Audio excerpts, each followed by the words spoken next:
Assalamualaikum warahmatullahi wabarakatuh. Saya Snaini Nur Afifa akan menjelaskan tentang vintage. Vintage merupakan singkatan dari Financial Technology. Vintage adalah sebuah inovasi pada industri jasa keuangan yang memanfaatkan penggunaan teknologi. Menurut Bank Indonesia, vintage merupakan gabungan antara jasa keuangan dengan teknologi yang akhirnya mengubah model bisnis dari konvensional menjadi moderat, yang awalnya dalam pembayaran harus bertatap muka dan membawa sejumlah uang kas, kini dapat dilakukan melalui transaksi jarak jauh dengan melakukan pembayaran yang dapat dilakukan dalam hitungan detik saja. Jenis vintage yang pertama ada peer-to-peer lending dan crowdfunding, yang kedua ada market aggregator, yang ketiga ada manajemen risiko dan investasi, yang keempat payment, clearing, dan settlement. Mekanisme vintage. Penyelenggara vintage hanya sebagai perantara untuk penyelesaian transaksi, menghimpun modal, mengelola investasi, menghimpun dana dan penyaluran dana, perasuransian, pendukung pasar, pendukung keuangan digital lainnya, dan aktivitas jasa keuangan lainnya. Transaksi menggunakan teknologi informasi dan komunikasi sebagai sarana utama pemberian layanan kepada konsumen di sektor jasa keuangan yang transaksinya semua dilakukan secara online. Oleh karena itu, setiap pengguna vintage diwajibkan membuka rekening dan mengisi data diri terlebih dahulu untuk melakukan transaksi melalui vintage ini. Mekanisme transaksi vintage peer-to-peer lending dilakukan melalui sistem yang telah disediakan oleh penyelenggara vintage, baik melalui aplikasi maupun laman website. Penyelenggara vintage hanya berperan sebagai perantara yang mempertemukan pemberi pinjaman dan penerima pinjaman. Selain itu, vintage peer-to-peer lending juga diperuntukkan bagi para investor yang ingin menanam modal dalam jumlah tertentu. Pemberi pinjaman dan penerima pinjaman terlebih dahulu harus melakukan registrasi dan mengisi data yang diperlukan sebelum dapat mengajukan pemberian pinjaman ataupun permohonan pinjaman dalam vintage ini. Sekian yang dapat saya sampaikan, terima kasih.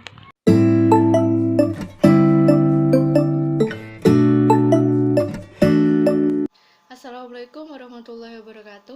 Di sini saya akan menjelaskan tentang macam atau jenis vintage serta perkembangan vintage di Indonesia.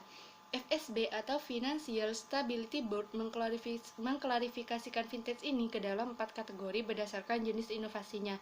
Yang pertama adalah payment, clearing, dan settlement. Vintage ini merupakan vintage yang memberikan layanan sistem pembayaran baik yang diselenggarakan oleh industri perbankan atau Bank Indonesia seperti Bank Indonesia Real Time Gross, contohnya seperti Kartuku, Doku, atau iPayMu. Yang kedua adalah e-aggregator. Nah, vintage ini adalah vintage yang mengumpulkan dan mengolah data yang bisa dimanfaatkan oleh konsumen untuk membantu pengambilan keputusan. Vintage ini memberikan perbandingan produk mulai dari harga, fitur, hingga manfaatnya. Contohnya seperti Cek Gajah, Kredit Gogo, dan Tunaiku. Yang ketiga adalah manajemen risiko dan investasi. Vintage ini memberikan layanan seperti robo-advisor atau perangkat lunak yang memberikan layanan perencanaan keuangan dan platform e-trading dan e-insurance. Contohnya seperti Bareksa dan Raja Premi. Yang terakhir adalah peer-to-peer lending atau P2P. Vintage ini mempertemukan antara pemberi pinjaman atau investor dengan para pencari pinjaman dalam satu platform. Nah, nantinya para investor akan mendapatkan bunga dari dana yang dipinjamkan. Contohnya seperti Modalku, Amarta, dan CoinWorld. Yang selanjutnya adalah perkembangan vintage di Indonesia. Perkembangan vintage di Indonesia bisa dibilang cukup signifikan, bahkan bisa bisa dikatakan mengalami peningkatan yang positif karena itu membuat banyak orang mulai memilih vintage untuk layanan transaksinya. Namun, peningkatan vintage yang diperlihatkan itu juga tidak terlepas dari tantangan yang didapatkannya. Tantangan yang dimaksud itu seperti penyalahgunaan data pribadi dan resiko pencucian uang. Nah, yang selanjutnya adalah sejarah finansial teknologi atau vintage. Nah, munculnya komputer serta jaringan internet di era 1960 sampai 1970 itu membuka peluang pengembangan dalam berbagai bidang. Salah satunya adalah finansial. Nah, di era 1980 banyak perbankan di dunia itu mulai memanfaatkan sistem pencatatan yang dapat diakses melalui komputer. Nah, disitulah awal mula munculnya vintage. Mulai tahun 1982, E-Trade membawa vintage menuju ke arah yang lebih maju dengan memperbolehkan sistem perbankan secara elektronik untuk para calon investor.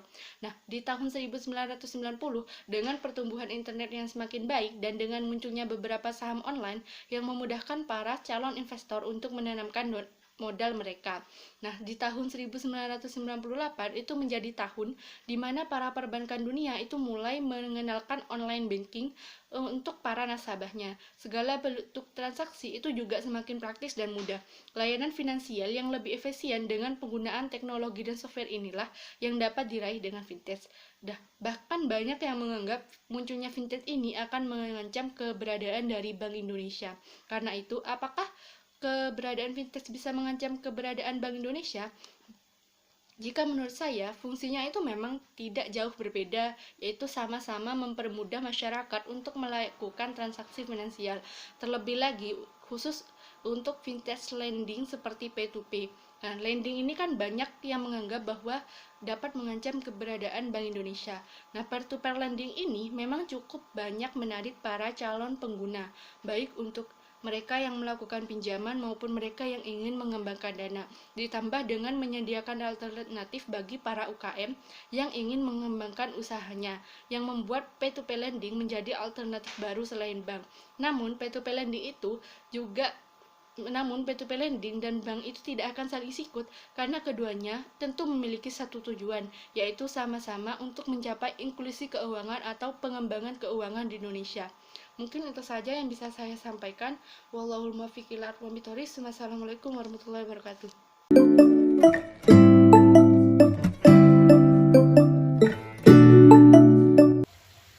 Assalamualaikum warahmatullahi wabarakatuh. Saya Siska Harumirat Wulandari. Saya di sini akan menjelaskan tentang isu dalam fintech dan crowdfunding.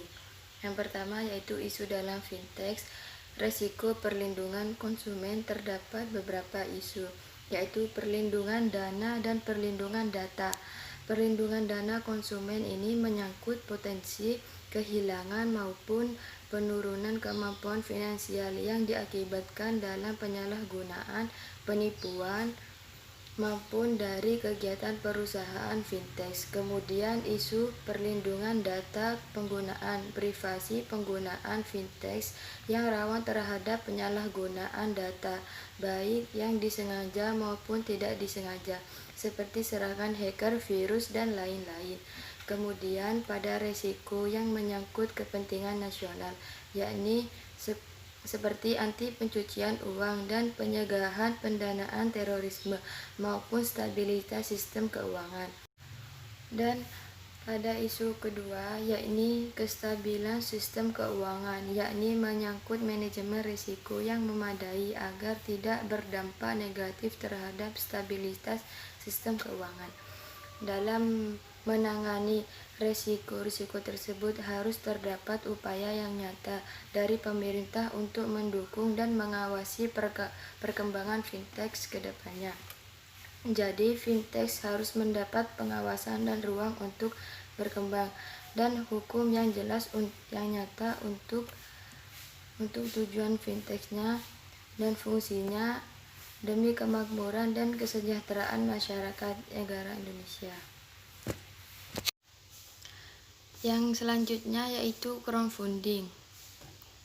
Crowdfunding yaitu bentuk kerjasama sekelompok orang untuk mengumpulkan sejumlah dana untuk memprakarsai suatu organisasi atau tujuan lainnya. Terdapat 4 aspek penting untuk melakukan crowdfunding, yaitu perhatian, kepercayaan, kerjasama kolektif, dan pengumpulan dana.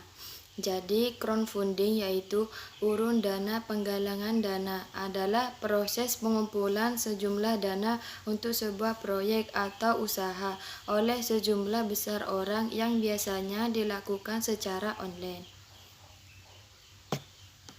Dalam sistem crowdfunding yaitu ada 5. Yang pertama, tidak ada pembeli melainkan pendukung. Jadi, jika dalam sebuah bisnis perdagangan ada namanya penjual dan pembeli, di sistem crowdfunding itu berbeda. Orang-orang yang terlibat dalam pendanaan crowdfunding pada dasarnya merupakan investor, pendukung suatu ide proyek dalam suatu produk. Yang kedua, tidak ada produk melainkan proyek. Crowdfunding memang bergerak secara online, tapi berarti crowdfunding adalah toko online. Crowdfunding hanya menawarkan proyek penciptakan atau meneruskan produk yang belum sempurna, sehingga dengan crowdfunding diharapkan pencipta proyek dapat dukungan dana guna menyelesaikan proyek tersebut. Yang ketiga yaitu tidak ada pemilik bisnis melainkan pencipta. Nah, sistem crowdfunding berfungsi mendorong para inovator untuk mampu menciptakan suatu produk yang baru atau memperbaiki sesuatu yang sudah lama menjadi lebih baru. Karena itu tidak ada batasan. Siapapun dapat menjadi pencipta proyek dan boleh mengajukan suntikan dana crowdfunding. Sama halnya dengan sebuah produk dagangan yang menarik dan uniklah yang dapat menjadi dukungan. Tidak semua ide brilian dapat berhasil menarik investor untuk menggalang dananya. Jadi, kembali pada diri sendiri, harus mampu menciptakan ide dan mampu menjabarkan semenarik mungkin. Yang keempat, tidak ada pembayaran melainkan janji. Tidak jarang para pencipta menyediakan janji berupa produk atau reward lainnya untuk para pendukung. Jika proyek berhasil mencapai goal dukungan, maksudnya goal dukungan ini adalah target minimal penjaringan dana. Jika jumlah tidak terpenuhi penawaran, maka otomatis batal. Para pendukung proyek tidak mendukung sepeser pun biaya sampai proyek tersebut tercapai. Yang kelima yaitu realita. Nah, jika berpikir crowdfunding hanya sesuatu yang tidak nyata karena berasal dari dunia maya online, itu salah. Sistem crowdfunding terbukti sebuah realita. Sudah banyak produk yang berhasil mendapatkan suntikan dana dengan sistem ini. Dan dana yang terkumpul lebih sering melebihi target yang ditentukan. Maka dari itu, crowdfunding sudah diminati oleh kalangan bisnis